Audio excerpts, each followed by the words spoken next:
When two people connect, one person often exerts more effort than the other. The one putting in more effort tends to hold less influence in the dynamic. For instance, if you're pursuing a woman, craving her attention and approval more than she seeks yours, you're likely pushing her away. Her feelings may shift without her even realizing why, but at a deep level, she senses your neediness. Here's where things get interesting. When you stop seeking her validation, she instinctively starts chasing yours. This phenomenon occurs due to something called a validation vacuum. When two people meet, whether on a date or in a casual interaction, there's a natural imbalance in the desire for validation. One person, usually the one who perceives themselves as having lower status, will try harder to impress the other. This dynamic isn't exclusive to romantic situations. It's present in all types of social exchanges, including business meetings or networking events. Often, one person will take on the role of trying to keep the conversation flowing, ensuring things don't become awkward or boring. This instinct to fill the vacuum typically comes from the person who feels less comfortable with social tension. Pay attention to your interactions. Notice when you're the one putting in the effort and when others are doing it for you. The less comfortable you are with tension, the more likely you are to fill the gap, unintentionally giving the other person a higher sense of status. Social hierarchy often plays a significant role in how we behave around others. When we believe someone holds a higher status, we instinctively go out of our way to validate them, making sure they're comfortable. On the other hand, when we see ourselves as the one with more status, we tend to relax and let the other person work for validation. This is why chasing a woman's approval can be so detrimental. It signals to her, even subconsciously, that she holds the higher social value, making you seem less desirable. However, when you stop trying to make her feel comfortable and stop showering her with compliments, something powerful happens. She starts to fill the void left by your lack of effort and begins to seek your validation instead. This is because people are generally uncomfortable with tension, and when you don't fill the validation gap, she will feel the need to. Being able to handle tension is crucial, not just in dating, but in every aspect of life. The most successful individuals, whether in business, sports, or relationships, are those who can stay composed under pressure. For example, athletes like Tom Brady are known for their ability to maintain focus in high-stress situations, which is what makes them great. The same goes for top entrepreneurs and even dating experts who thrive in moments of uncertainty. Returning to the idea of validation, one person will always be seeking more approval than the other. The key to flipping this dynamic is to stop trying to impress her. And impressing someone doesn't necessarily mean boasting. It's often more subtle. We filter what we say, only sharing things we think the other person will approve of. Or we hide parts of ourselves that might not align with their preferences. We may even adjust our opinions to match theirs. This is where many people go wrong, thinking they need to conform to be liked. Instead, stop editing your personality, opinions, or interests just to win her favor. Don't avoid mentioning things that might seem unimpressive, or try to craft every word to sound cool. Whether it's about your job, lifestyle, or hobbies, when you stop focusing on how to win her approval, you'll create that vacuum, and she'll naturally start trying to fill it, chasing your validation. When you're in that mode of trying to win her over, and she's sitting back, relaxed with a subtle smirk, you're essentially playing the role of the entertainer. You're seeking her validation, and she's the audience you're trying to impress. But here's the interesting part. Women actually prefer to be the ones doing the impressing. They want to be the ones winning you over. Now, this doesn't mean that she should carry the entire conversation or be the only one cracking jokes. However, you want to give her space to showcase what she believes are her attractive qualities. Women enjoy being in a position where the man is a bit hard to win over, where he's not just nodding in agreement with everything she says. This creates a dynamic that allows her to switch into that more seductive, flirty role, something that makes her feel more desirable. If you're on a date, you should want her to turn on the charm, to make an effort to engage you. When she puts in the work, she feels more invested, which makes her more attracted. The more she has to work for your attention, the more she'll value the interaction. You don't want to be the one doing all the heavy lifting, entertaining her while she just sits back. People don't appreciate something they haven't invested in, and the same applies here. Let her put in the effort to win you over.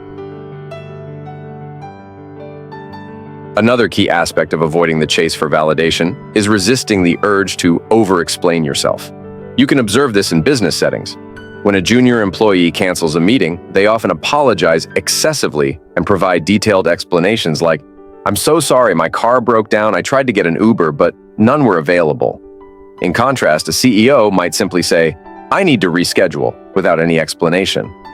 That lack of justification signals confidence and status. The same principle applies in dating. When you see a woman as the prize, you might find yourself justifying your actions or choices, which unconsciously signals that her opinion matters more than it should. For example, if you're uncomfortable with your job, you might start explaining, "I'm only doing this for a while until I find something better." Or, if she asks why you're still single, many guys feel the need to give a perfect, well-thought-out answer, as if they need to defend themselves. When you start explaining yourself too much, you're showing her that her opinion is incredibly important to you, and you're trying to conform to her expectations. This is just another way of seeking validation, but if you stop seeking it, she will begin to crave yours. Women are incredibly perceptive and emotionally intelligent, often picking up on subtleties that men might overlook. It's not always about what you say, but the energy you bring to the interaction. By staying relaxed and not feeling the need to explain or justify yourself, you project confidence. She'll sense that you're not desperately seeking her approval, which will naturally shift the dynamic. Instead of you chasing her validation, she'll start seeking yours. That's the key, creating space for her to put in the effort and desire your approval.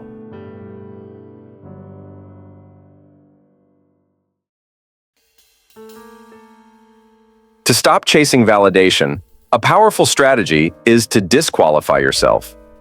This means intentionally stepping back from trying to impress someone when they're expecting you to jump through hoops. For instance, if a woman asks, "Tell me the most interesting thing about you," she's setting up a qualifying question. Most guys will immediately start listing their achievements, trying to sell themselves, essentially chasing validation. However, a more effective approach is to flip the script by disqualifying yourself. Instead of rattling off your impressive traits, downplay the moment. For example, in my case, being a dating coach, women would sometimes ask, "What makes you a good dating coach? Why should people listen to you?" It would be easy to fall into the trap of explaining all my credentials, but instead, I'd say something like, "Honestly, I just make things up as I go along. It sounds good, right?" This disqualifies me in a playful way, signaling that I'm not seeking their validation. Women do this too.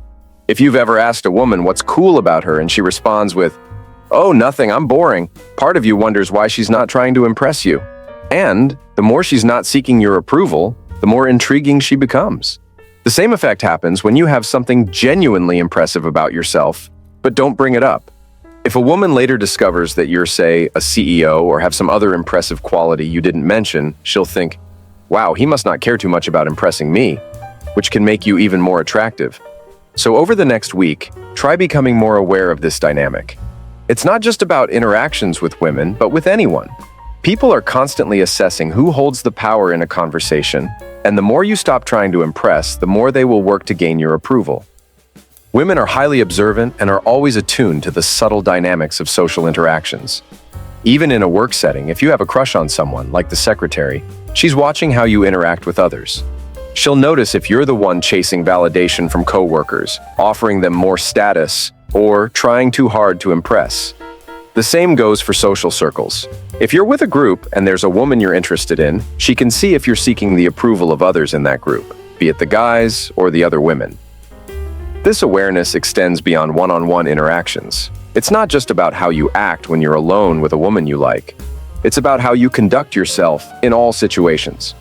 Are you constantly deferring to others, subtly putting them on a pedestal, or seeking their validation? Women are always watching and picking up on these cues, so it's crucial to be mindful of when you're subconsciously giving away status. If you catch yourself in this validation-chasing mode, the best thing to do is to relax and embrace any tension that arises. It's almost like playing a game of chicken.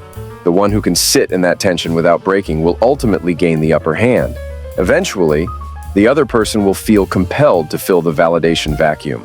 Women are drawn to men who aren't constantly seeking approval, and when you resist that urge, they'll naturally start to seek yours. In reality, there are just 3 key elements to boosting your status, power, and charisma in the eyes of a woman or within your social circles: status, value, and charisma. And the major factor that influences these is perception, how people see you. The concept of being the prize is largely built on perception, not reality. It's not about having a particular look, job, or social standing. Those things, while they may seem important on the surface, are fleeting and can lose impact quickly.